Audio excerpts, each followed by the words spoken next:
Hello tout le monde, j'espère que vous allez bien. Je suis ravie aujourd'hui de vous retrouver dans une vidéo qui va être très courte. Je veux juste répondre à une question qu'on me pose assez régulièrement. Donc si vous tombez comme ça sur ma chaîne sans me connaître, donc je m'appelle Marilyn, voilà, ma chaîne c'est Mille Une Nounou comme vous le voyez. Et en fait je fais régulièrement, pas tout le temps, mais je fais régulièrement des vidéos sur le métier d'assistante maternelle.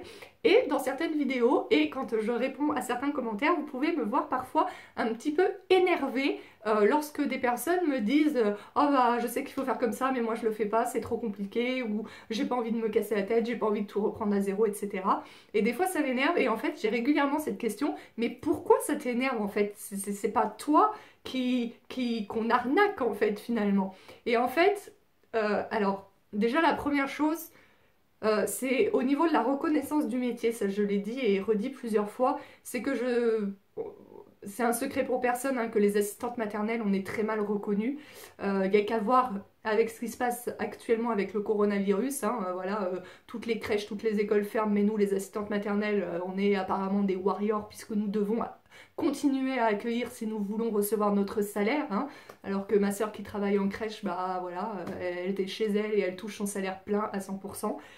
Bref, donc voilà, donc déjà pour la reconnaissance du métier, je pense encore aujourd'hui, je me trompe peut-être, mais je pense encore aujourd'hui que ça passe aussi, pas seulement bien évidemment, ça passe aussi par le fait d'être de bonnes professionnelles et de bien s'occuper des enfants en priorité, mais je pense vraiment que ça passe aussi par le fait de bien faire les choses. Nous sommes des salariés au même titre que les salariés qui travaillent dans une grosse entreprise, et il serait le temps de nous en souvenir. Dans les grosses entreprises, les salariés ont des droits, les patrons ont des devoirs envers leurs salariés, les salariés ont des devoirs envers les patrons bien sûr, mais dans les boîtes, les patrons ont des devoirs envers les salariés. Il serait temps de prendre conscience que nos employeurs ont aussi des devoirs envers nous et que bah, on doit les faire respecter, que nous avons une convention collective depuis, je sais jamais si c'est 2006 ou 2008 ou 2007.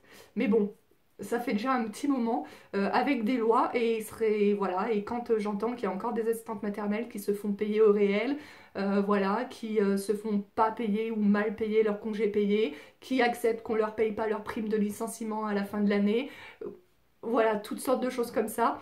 Oui, oui, ça m'énerve parce que même si c'est pas moi qui perds de l'argent, hein, même si évidemment l'argent des collègues ne revient pas dans ma poche si elles touchent leur prime de licenciement ou pas, ça m'énerve parce que bah, d'une, donc pour la reconnaissance du métier, et aussi parce que des fois, bah, on est des assistantes maternelles. Moi, je suis une assistante maternelle. Je pense que vous l'avez compris au vu de mes vidéos, je suis quand même assez carrée. Je permets quelques petits arrangements avec des parents, voilà, occasionnellement, etc. Mais je reste assez carrée, que ce soit d'un côté ou de l'autre. C'est-à-dire que nous, assistantes maternelles, nous avons des règles à suivre. Voilà, quand c'est moi qui dois quelque chose aux parents, bah, bref, voilà, carré des deux côtés. Et en fait, quand on passe derrière une assistante maternelle qui ne prenait pas le minimum légal pour les indemnités d'entretien, qui ne se faisait pas payer ou pas payer correctement ses congés payés, qui ne faisait pas je ne sais quoi d'autre qui me vient à l'esprit à ce moment-là, ou qui refusait sa prime de licenciement, j'ai pu connaître, et que tu passes derrière et que tu réclames tout ça, qui sont juste des choses dont tu as le droit. Voilà, c'est marqué dans la convention collective, ce sont des droits que nous avons.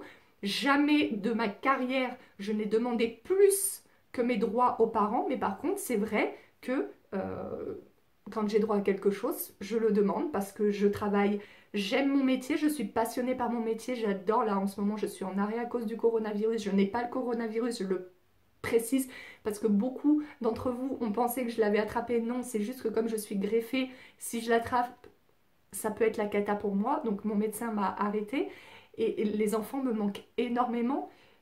Voilà, donc parce que je lis souvent que je ne fais ce métier que pour le salaire, c'est pas vrai, mais je ne travaille pas pour la gloire non plus, comme n'importe qui. Et donc passer derrière une assistante maternelle donc, qui n'a jamais pris, ou enfin qui a toujours pris des indemnités d'entretien en dessous du minimum légal, ou des fois qui n'en ont jamais pris, ou qui ne se font pas payer leurs congés payés ou pas comme il faut, etc. Et ben après, moi qui n'applique seulement que les règles, qui ne demande rien de plus, mais qui applique les règles à la lettre, je passe pour une arnaqueuse. C'est moi qui passe pour l'arnaqueuse.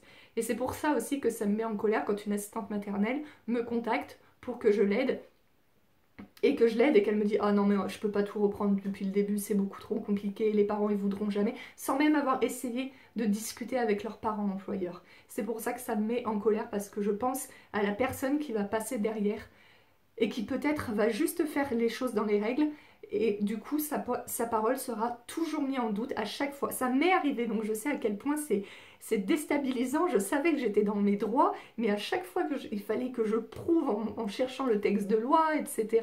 Et même quand je sortais le texte de loi, ah bon, bah, j'avais jamais entendu ça. Enfin, donc voilà la raison pour laquelle ça me dérange. Voilà, c'est une question qui revient souvent, donc je voulais y répondre en vidéo, comme ça tout le monde est au courant. Je sais pas comment je vais encore appeler cette vidéo, mais voilà pourquoi ça me dérange quand vous faites pas les choses correctement, les filles. Voilà, écoutez, j'espère que cette petite vidéo vous aura plu, hein. Elle n'était pas très intéressante, c'était juste histoire de répondre comme ça à cette question qu'on me pose régulièrement. D'ailleurs, pourquoi ne pas ouvrir une FAQ, pas forcément sur le métier assistante maternelle, mais je vous invite, si vous avez des questions dont vous voudriez que je réponde en vidéo, n'hésitez pas à me les poser en dessous de cette vidéo. J'ouvre pas une FAQ spéciale parce que j'ai pas suffisamment d'abonnés, je pense, pour ouvrir une FAQ. Il n'y aurait pas beaucoup de questions, je pense que ça serait pas très intéressant. Vous voyez, là je fais une vidéo pour répondre à une question, mais parce qu'on me la pose régulièrement. Donc voilà, écoutez, je vais pas blablater plus longtemps. Je vous fais d'énormes bisous et on se retrouve très prochainement dans une nouvelle vidéo. Ciao!